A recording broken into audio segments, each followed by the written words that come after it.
Shalom, selamat pagi para sahabat Kuntum yang terkasih dalam nama Tuhan Yesus Kristus. Hari ini Kamis tanggal 18 November 2021, Kuntum mengambil tema, Haruskah Yesus Kristus menangis lagi? Hari ini adalah hari biasa dalam pekan biasa yang ke-33 dengan hijau sebagai warna liturgi kita hari ini. Adapun bacaan pada hari ini diambil dari kitab 1 Makabe bab 2 ayat 15 sampai dengan 29. Mazmur tanggapan diambil dari kitab Mazmur bab 50 ayat 1 sampai dengan 2, 5 sampai dengan 6 dan 14 sampai dengan 15. Bait pengantar Injil diambil dari kitab Mazmur bab 95 ayat 8a dan b. Sementara bacaan Injil kita hari ini diambil dari Injil Lukas bab 19 ayat 41 sampai dengan 44. Bacaan Injil pada hari ini juga bisa kita baca dalam kitab Injil Matius bab 21 ayat 1 sampai dengan 9, Injil Markus bab 11 ayat 1 sampai dengan 10, dan Injil Yohanes bab 12 ayat 12 sampai dengan 15. Baik sahabat Kuntum yang terkasih, saya akan bacakan Injil kita pada hari ini. Diambil dari kitab Injil Lukas bab 19 ayat 41 sampai dengan 44. Dan ketika Yesus telah dekat dan melihat kota itu, ia menangisinya. Katanya, "Wahai, betapa baiknya jika pada hari ini juga engkau mengerti apa yang perlu untuk damai sejahteramu. Tetapi sekarang hal itu tersembunyi bagi matamu. Sebab akan datang harinya bahwa musuhmu akan mengelilingi engkau dengan kubu, lalu mengepung engkau dan menghimpit engkau dari segala jurusan. Dan mereka akan membinasakan engkau beserta dengan pendudukmu.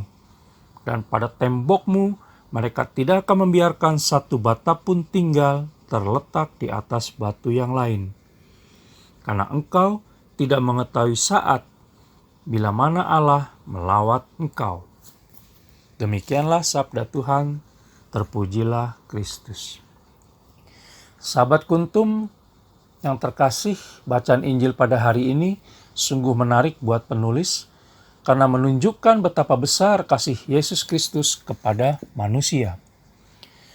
Dalam Injil tercatat bahwa Yesus Kristus menangis hanya 2 kali untuk manusia, yaitu saat kematian Lazarus. Kita bisa temukan dalam Injil Yohanes bab 11 ayat 35 dan dalam bacaan Injil pada hari ini. Adapun alasan Yesus Kristus menangis bagi manusia adalah yang pertama, sebagai ungkapan belas kasihnya kepada manusia yang sedang mengalami penderitaan atau kematian.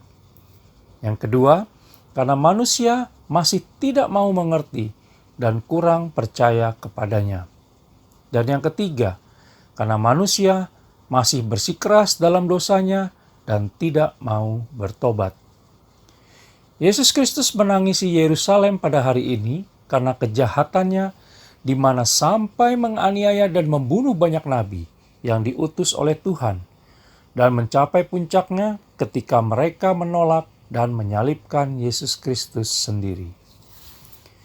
Dalam Injil Matius bab 23 ayat 37 sampai dengan 39 dan bab 24 ayat 1 sampai 2 dikatakan bahwa Yerusalem akan dihancurkan dan bait suci yang mereka banggakan akan rata dengan tanah. Hal itu digenapi 40 tahun kemudian, yaitu pada tahun 70 Masehi, oleh Jenderal Romawi Titus, di mana orang-orang Yahudi dianiaya dan dibunuh oleh orang Romawi, serta bait suci mereka dihancurkan. Perkataan Yesus Kristus dalam bacaan Injil pada hari ini merupakan tawaran terakhir kepada bangsa Israel saat itu agar bertobat dari kejahatannya dan kembali percaya kepadanya sebagai Mesias, sebelum Yesus Kristus benar-benar disalibkan. Tetapi mereka tetap menolaknya. Pertanyaannya sekarang adalah, masihkah Yesus Kristus harus menangis lagi? Pertama, karena melihat iman dan kepercayaan kita yang masih pasang surut ini, terutama di saat kita merasa kecewa dan sedih, serta selalu merasa ditinggalkan oleh Yesus Kristus. Kedua, karena hati kita penuh amarah dan dendam, sementara tubuh kita sedang dibalut pakaian yang bagus dan indah saat menghadiri perjamuan kudus Ekaristi. Oleh karena itu, ayo, jangan buat Yesus Kristus menangis lagi karena kita ya. Shalom dan terima kasih.